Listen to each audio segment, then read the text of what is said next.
Hoje nós vamos falar um pouco sobre identidade da marca, né? A identidade visual da marca. E a identidade da marca é tangível e ela faz um apelo aos sentidos. Você pode vê-la, agarrá-la, ouvi-la, observá-la se mover. Não sei se vocês se recordam, para aqueles que já estavam presentes nas primeiras aulas, que a gente trabalhou um pouco aquela experiência sensorial, em que a gente conseguiu muito claramente observar a nossa relação sensitiva com as marcas, né? Não sei se vocês se recordam, a gente experimentou chocolate, refrigerante, pegou em caneta, em lápis, em esmalte, e aí esse processo de entrar em contato sensitivo com a marca, né, pôde nos mostrar o quanto as marcas, né, elas criam uma identidade que a gente consegue reconhecê-las não só pelo visual, mas também, por exemplo, ao pegar uma caneta Bic e saber que aquela é uma caneta Bic, ou ao pegar um esmalte e saber que aquele esmalte é da marca Risqué, ou, por exemplo, ouvir o jingle da música do Danoninho e saber que aquilo lá se refere a uma propaganda de Danoninho para crianças, né? Ou, por exemplo, pegar um sapato, ou mesmo sem pegar no sapato, eu conseguir sentir o cheiro e saber que aquele sapato, pelo cheiro, é um sapato da Melissa. Então, isso são aspectos, né, construídos para que a gente tenha uma identidade de marca que apele aos nossos sentidos. E não só aos nossos sentidos físicos, né? No curso que eu fiz agora recentemente com o Marcos Hiller sobre estrategistas de marcas, eu achei muito interessante ele falando o quanto é importante quando as empresas conseguem criar marcas e a forma com que essas marcas expressam conseguem criar emoção junto aos clientes, né? Então ele falou assim, olha, eu sei que uma campanha nossa criada, que ela emplacou, quando eu vou passar ela para os donos da empresa e as pessoas choram a hora que elas veem a propaganda. Isso quer dizer que de fato aquilo ali fez sentido, que a gente conseguiu captar a essência da marca, né? E expressar a essência da marca de uma forma coerente com aquilo que a empresa acredita, que é uma outra coisa importante que a gente vai ver na aula de hoje, que é a parte de identidade de marca. Então, na verdade, gente, uma grande discussão aqui, né? Infelizmente nós não estamos podendo ter essa discussão e esse debate presencialmente, que eu acho que no caso dessas disciplinas em que as coisas são construídas coletivamente e que o espaço de sala de aula seria interessante para a gente debater, para a gente criticar, elogiar o que está sendo criado por cada grupo, né?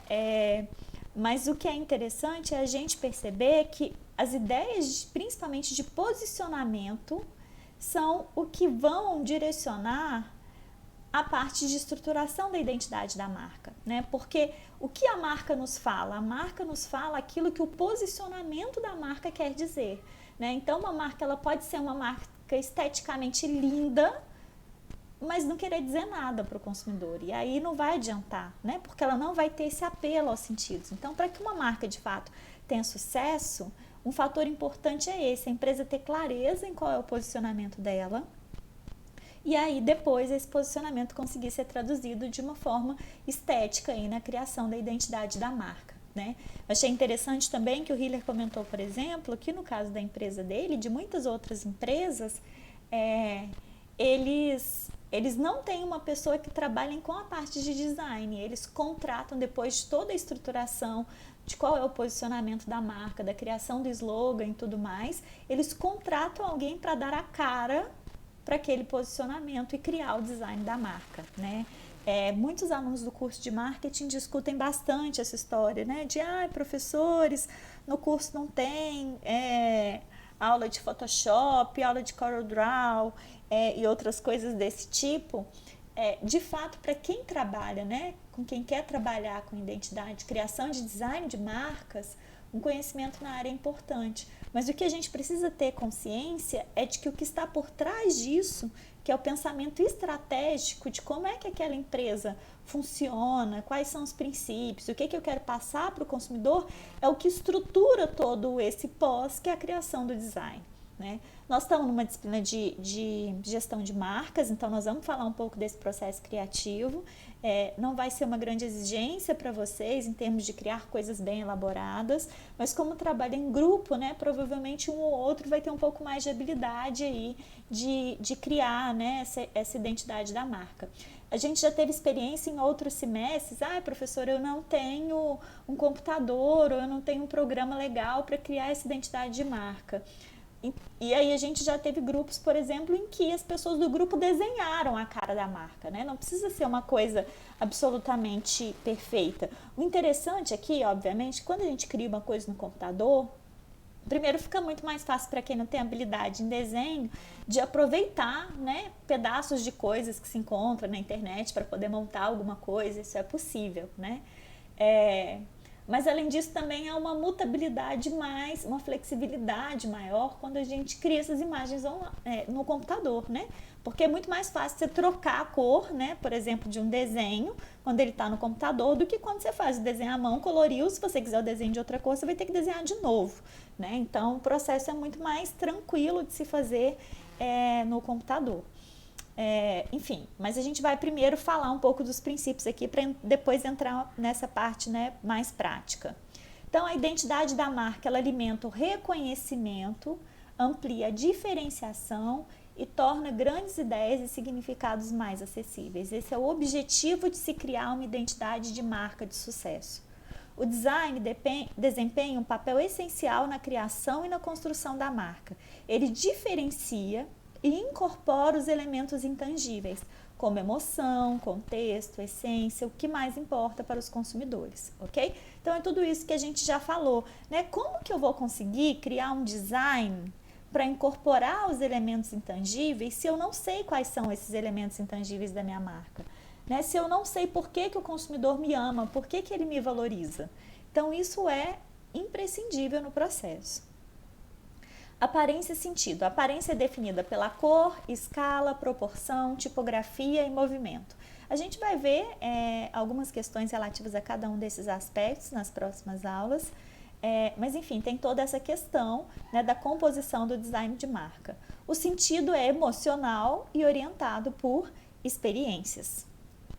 Qual que é a nossa sequência de cognição? Como é que a gente reconhece uma marca ou qualquer imagem que seja? A gente começa reconhecendo primeiro a forma, depois a gente reconhece a cor e por fim a gente reconhece o conteúdo. Essa é a nossa sequência de reconhecimento cerebral. A gente primeiro vê forma, depois a gente vê cor e por fim a gente vê conteúdo. A forma. A leitura não é necessária para identificar as formas, mas a identificação de formas é necessária para a leitura. O cérebro reconhece formas diferentes que fazem uma impressão mais rápida na memória. Aqui, gente, eu quero fazer uma observação que eu achei bem interessante durante essa semana, talvez vocês tenham acompanhado, mas a gente teve uma polêmica aí em torno de uma fala do ex-presidente Luiz Inácio, na qual um dos trechos da fala dele, ele dizia que ainda bem que esse vírus veio, né? E obviamente a interesse da imprensa e tudo mais, foi uma fala de fato infeliz, não estou questionando isso, tá, gente? Aqui não é uma defesa política, é só pra gente trabalhar aqui com essa questão do reconhecimento da forma, né? Foi uma fala infeliz, né? A fala tem todo um contexto que, obviamente, a imprensa, né, faz questão de deixar de lado. A fala dele era no sentido de dizer que, pelo menos com essa história do vírus, as pessoas estão reconhecendo a importância do Estado nos diferentes segmentos, inclusive no segmento da saúde, né, a importância do SUS. Enfim, mas foi uma fala infeliz. E aí, lógico, né, que todo esse contexto de disputa política e tudo mais abriu brecha a essa fala para que fosse criado um desenho, não sei se vocês chegaram a ver, né, uma charge em que tem pilhas de caveiras e aí o Bolsonaro em cima de uma pilha e o Lula em cima de outra pilha, ambos com as mãos sujas de sangue, né? Eu achei bem interessante. E aí as pessoas, obviamente, colocando essas duas personalidades políticas, né? Quando você bate o olho na imagem, a primeira coisa que você vê, olha, eles são todos iguais, né? E eu acho interessante essa fala, porque eu acho, inclusive, né, e aí sem querer, mas já entrando na discussão política, eu acho que foi essa a grande discussão que fez com que a gente tivesse o presidente que a gente tem hoje, né? É, foi a escolha de, nossa, nós não temos escolha, então eu votei no presidente, né? Pelo menos muitos dos que eu conheço, a fala era essa, não temos escolha, não vou votar no PT, vou votar no Bolsonaro, porque é a única alternativa, né? Ou de algumas pessoas que diziam, não, é tudo igual, então pelo menos eu vou escolher o que é novo. E aí é interessante porque essa imagem, ela traz justamente isso, né? Eu cheguei a questionar alguns amigos nas redes sociais e tal, eu falei, olha, né, será que de fato é igual a fala? O espaço que essas duas pessoas ocupam hoje, será que a forma como elas, por exemplo, estão se relacionando em relação à pandemia, será que ela é a mesma coisa? Aí as pessoas, não é a mesma coisa, né? Poxa, não é a mesma coisa, mas até você explicar, a primeira coisa que te chama atenção é que os dois são colocados exatamente no mesmo lugar, com a mesma postura, né? E você vê a imagem e aí você lê que é tudo igual, né? Por quê? Porque a imagem, né, é a primeira coisa que a gente reconhece ali no processo, né? Você vê, não tem um com um pouco mais de pilha de mortos ou com menos, ou um que tá sem sangue na mão, outro mais, né? Você bate o olho na imagem, a primeira coisa que você identifica são as duas coisas iguais, né? Interessante. Bom, a cor vem em segundo lugar, pode incitar uma emoção, evocar uma associação de marca. Vou disponibilizar para vocês depois um videozinho interessante falando sobre cores. E as cores precisam ser escolhidas com muito cuidado para construir a consistência da marca. Isso aqui é muito interessante também, a gente vai ver algumas coisas, algumas campanhas, né, que estão associadas a como despertar determinados desejos no consumidor. Isso é bem interessante, tem todo um estudo que fala sobre isso, né, que vale a pena a gente entrar em contato, e quem tem mais interesse em trabalhar com isso, estudar um pouco mais a esse respeito, né. O conteúdo leva mais tempo para processar, o cérebro leva mais tempo para processar a linguagem, desculpa. Bom, enfim, então, ainda mais hoje em dia, né, que o povo morre de preguiça de ler. Quanto mais visual for alguma coisa, mais isso chama atenção, né? O conteúdo é o que vem por último, ainda mais nesses tempos em que as pessoas não estão muito afinizadas a, de fato, lerem alguma coisa.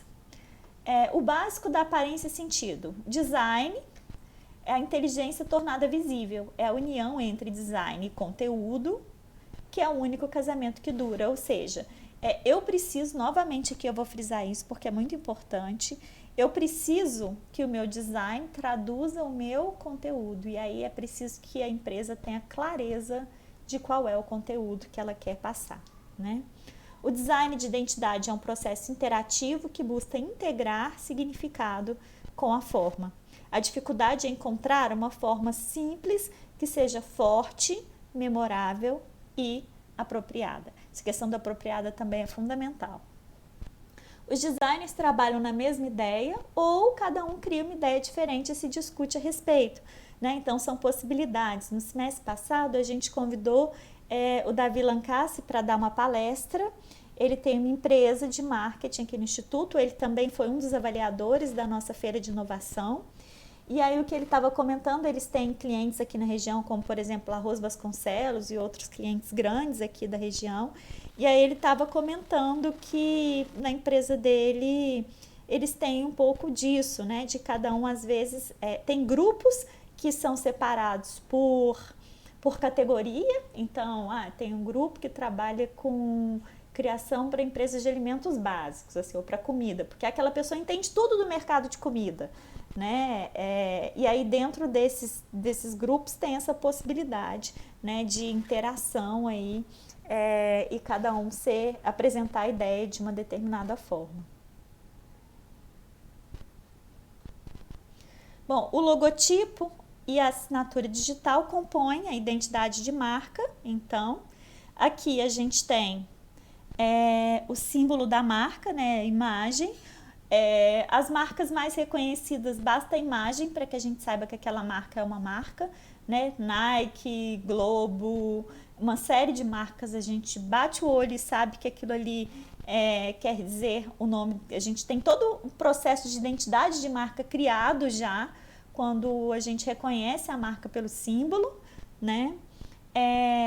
O logotipo, que é o nome aqui da marca, e eu tenho a assinatura visual, que é a composição aqui de todo o conjunto do símbolo mais o logotipo da marca, ok? Isso aí é uma foto lá do nosso livro, que eu tirei para colocar aqui para a gente seguir a nossa referência. O logotipo é uma palavra ou palavras em uma determinada fonte tipográfica, a gente vai ver um pouco disso, que pode ser normal, modificada ou inteiramente redesenhada. Em geral, o contato que eu tive com pessoas que criam design de marcas e tal, eles costumam muitas vezes usarem fontes disponíveis mesmo já.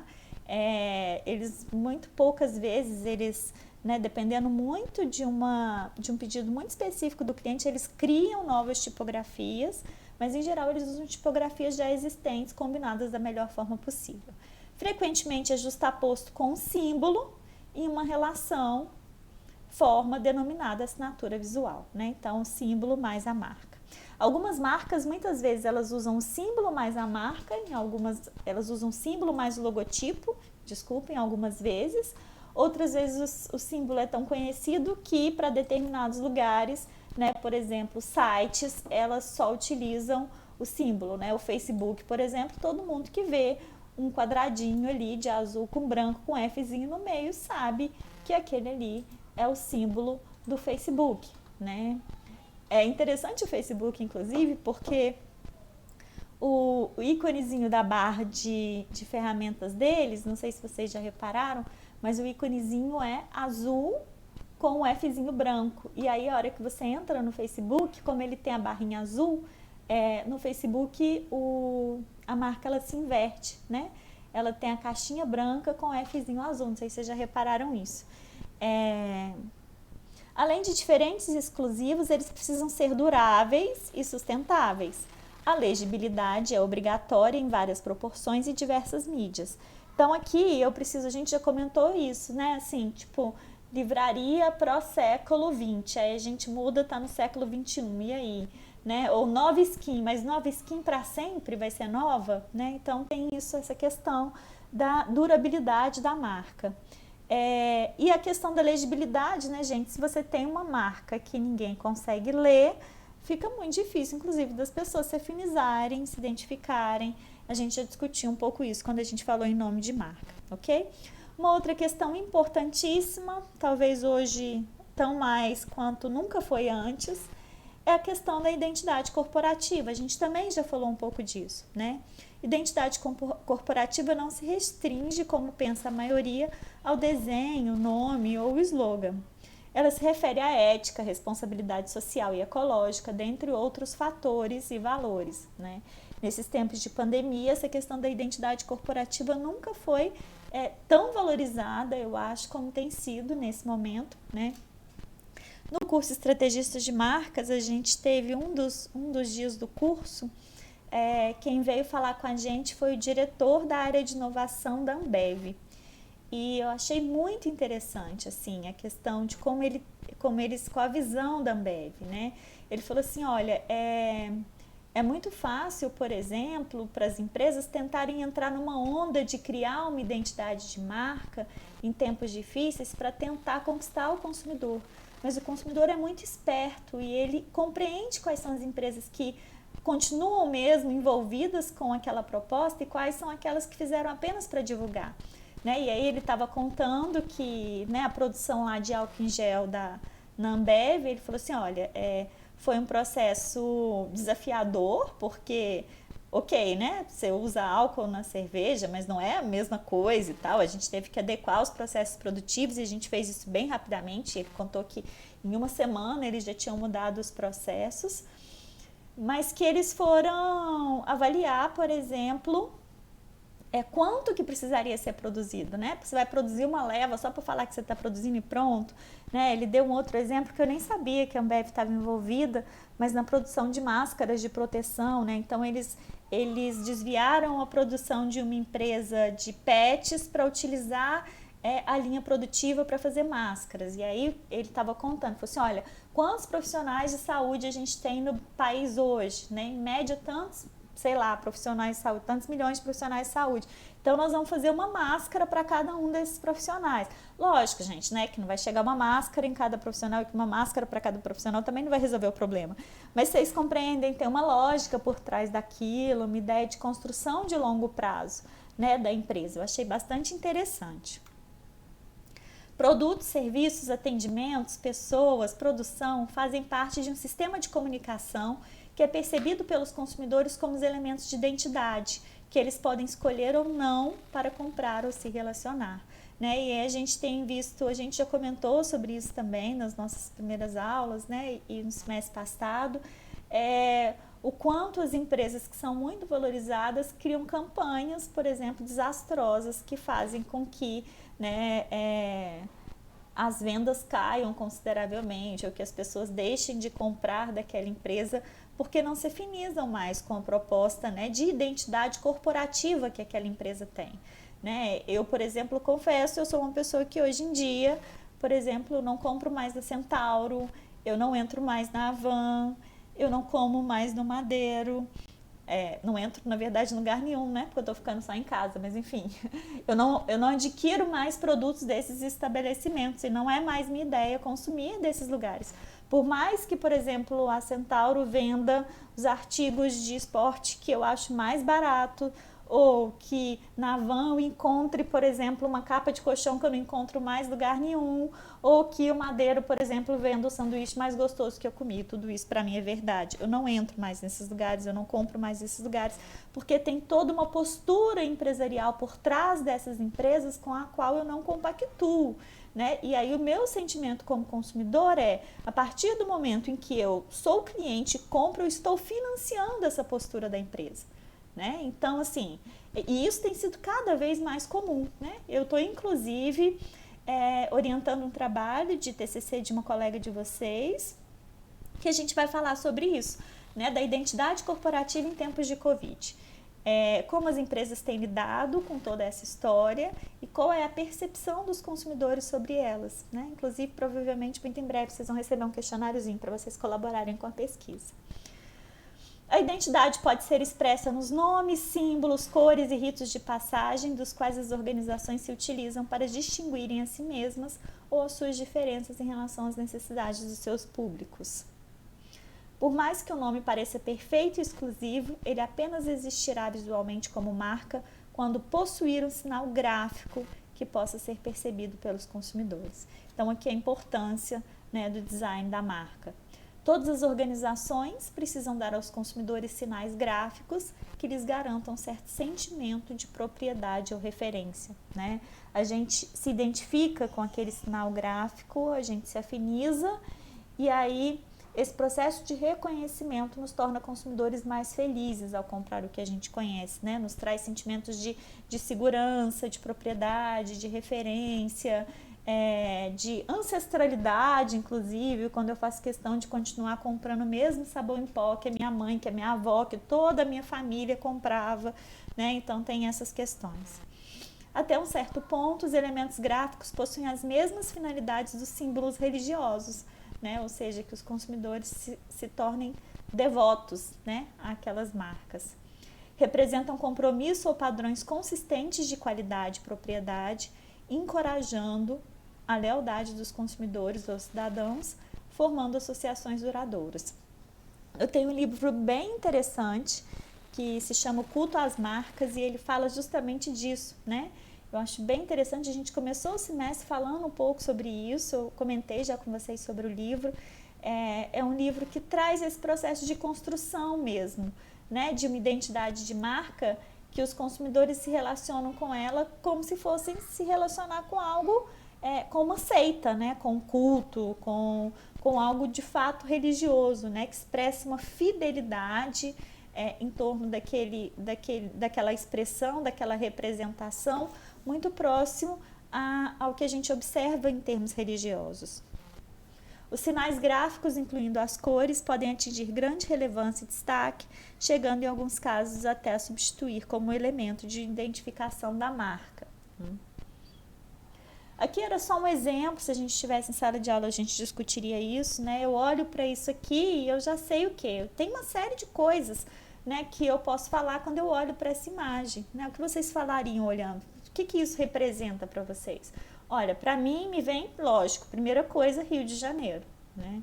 Rio de Janeiro, turismo, praia, violência. Então, todos esses são o quê? São aspectos aí relacionados à marca Rio de Janeiro, né? Se a gente for pensar nos governos como incentivadores de turismo, eu preciso pensar, bom, o que reflete o turismo do meu espaço? Como é que essa imagem, quais são os atributos que os consumidores, né, que os possíveis potenciais clientes turistas que venham passear na minha cidade, se eu passar essa imagem para eles, o que eles vão ver nessa imagem, né? Então, isso são questões importantes.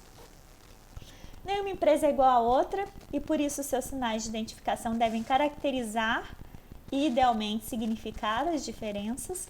Então aqui eu tenho uma série de atributos, né? Beleza, tecnologia, prestígio, qualidade, sobriedade, esportividade, masculino, feminino, infantil, forte, fraca, simples, sofisticado, né? Tudo isso são possibilidades, são alguns exemplos de pistas reveladas ou escondidas pela identidade gráfica, né? Então, se a gente for pegar, por exemplo, a turma aí que está trabalhando com a criação da Atlética, né, para o curso de marketing, quais que são as questões, né? Lembra lá das palavrinhas de posicionamento? Será que, o que eu preciso pensar? Bom, eu preciso pensar que uma das coisas que eu quero criar, por exemplo, seja pertencimento. Como é que essa imagem vai ser expressa para que ela possa, de fato, revelar pertencimento, né? Então, isso são questões que eu preciso pensar e aí que tem um exemplo que a gente trabalhou o ano passado, né, e o retrasado num projeto de extensão. A gente tem aqui a marca da direita de vocês, que é essa com amarelo, verde, azul e vermelho, era a marca antiga da escola que a gente deu a consultoria de marketing, e essa marca da esquerda é a marca nova. Ela ainda não tem exatamente o perfil que a gente gostaria, né? Eu acho, por exemplo, que o bracinho do bonequinho, por exemplo, tá parecendo mais uma luva, né, de cozinha do que um bracinho. Acho que podia ter sido mais bem desenhado. O trabalho do design de marca não foi nosso. Mas o que a gente trabalhou aqui? A gente foi primeiro, antes de tudo, tentar compreender quais eram os diferenciais que os pais que estavam na escola identificavam na escola. Por que você está com seu filho na escola? O que você vê de diferente, né? Considerando que é uma escola particular, não é uma escola barata, então fica fácil de perguntar, né? Olha, fulano, você está pagando pelo quê, né? O que te faz pagar o que você paga para deixar seu filho aí nessa escola? E aí foi muito interessante, porque a grande maioria dos pais identificou uma coisa que de fato tem a cara da escola. E eu sei porque meus filhos estudam aí, né? Quem me conhece há mais tempo sabe disso, enfim. Qual que é a grande questão da escola? A grande questão não é ter um ensino forte, não é... A questão da escola é o acolhimento. E aí isso é uma das coisas que a escola preza, e aí isso foi uma das coisas que apareceu na nossa pesquisa com os pais da escola. E aí, quando você olha para essa imagem aí, né, da direita, bom, o que essa marca dessa escola da direita aí me traz? Não traz nada de acolhimento, né? Nada. Parece, na verdade, ainda continua parecendo pouco, né? Mas traz muito daquela ideia daqueles bonequinhos de posto de combustível, né? Continua parecendo um bonequinho de posto de combustível, mas enfim, olha, a carinha, o sorriso, você consegue perceber o acolhimento na marca nova que a escola criou, né? E aí isso é interessante, porque olha, porque aqui nesse processo, na primeira imagem, você não consegue identificar esse acolhimento. É uma coisa mais quadrada, mais pesada, mais automática, mais... Exatamente isso, né? Mais quadrada, né? Aquele ensino de uma escola que põe as coisas em caixinha, e a escola não tem nada a ver com isso. A escola é criativa, a escola é acolhedora. Então, essa mudança de identidade de marca foi muito feliz, né? Ela conseguiu muito mais transparecer o que de fato a escola que é uma escola acolhedora, como os próprios clientes da escola, né, disseram. Aí é interessante, né? Eu gosto muito dessa área de escola e tal. Essa semana, passando por páginas da internet, eu vi uma propaganda de uma escola, não sei se vocês já ouviram falar, uma escola aqui de Berlândia. Até estava procurando para saber, né, se as escolas estavam divulgando, como é que elas estão fazendo essa questão do ensino online e tal. E aí me veio a propaganda do Colégio Atenas de Berlândia. E aí eu achei super interessante, porque depois vocês procurem na internet, Colégio Atenas, exigente como a vida. E aí a imagem, né, o símbolo do Colégio Atenas é um anjinho. Aí eu fiquei pensando, né, falei, nossa, gente, assim, o que me traz, né, quando eu olho uma marca dessa? Em primeiro lugar, com certeza absoluta, longe de ser uma escola que, por exemplo, eu colocaria meu filho, porque, poxa, tipo, a vida não é só exigência, né? Eu já fico pensando que o menino vai entrar lá com 2 anos na escola para primeiro ser doutrinado, porque a imagem do anjo me leva a isso, e isso está longe de ser o que eu gostaria para os meus filhos, né? E não estou discutindo questões religiosas, tá, gente? Não é isso. Mas, enfim, traz também essa questão religiosa, que na minha concepção escola não é lugar para isso, né? Morro de medo de escolas religiosas, confesso para vocês, estudei muito tempo, quase toda a minha vida, em escolas de freira e de padre. Já em algum momento do tempo dizia que quando eu tivesse meus filhos eles iriam estudar em escolas assim, mas hoje confesso que tenho muito medo disso, porque não que eu tenha alguma resistência às religiões, mas eu acho que a forma como as pessoas a interpretam muitas vezes não é uma forma muito interessante. Então eu prefiro que esses aspectos a gente cuide disso em casa, né? Mas essa parte do exigente como a vida me leva a uma escola que, né, vai fazer o meu filho. O que eu penso? O menino vai fazer fila a hora que entrar na escola, vai cantar o hino nacional, vai sentar na carteirinha, não vai poder sujar o uniforme, não, sei lá. O que me vem à mente são essas coisas. São coisas, por exemplo, que eu não quero, né? Então a gente tem que pensar muito em como é que a gente constrói essa identidade. E aí, ok, não tem nenhum problema com a marca, né? Pode ser que você atraia um público, você tem público para aquilo, é aquilo que você quer fazer, essa ideia que você quer passar, é esse tipo de coisa que você acredita, então vai em frente, né? Não tem nada de errado com isso, né? Lembra, a gente tem a questão da segmentação de mercado, eu tenho que pensar em qual segmentação de mercado que eu pretendo atender. A identidade da marca significa um ativo, a identidade corporativa soa mais como um custo, né?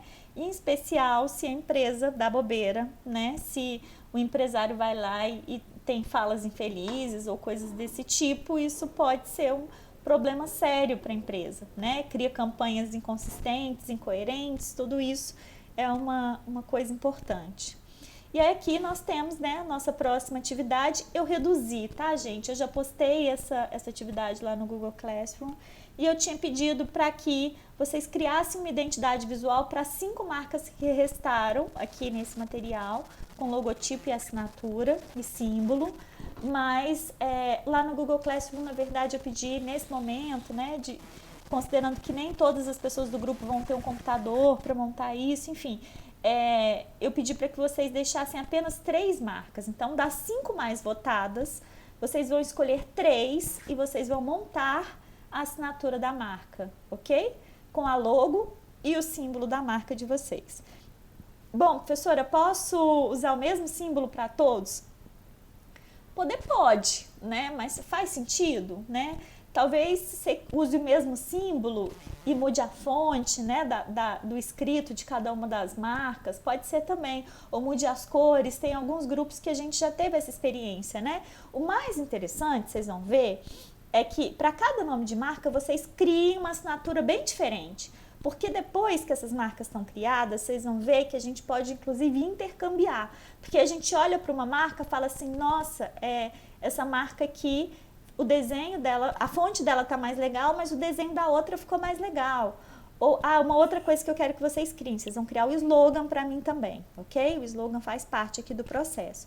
Então, eu quero assinatura digital composta pelo logotipo com um slogan e o símbolo, tá certo?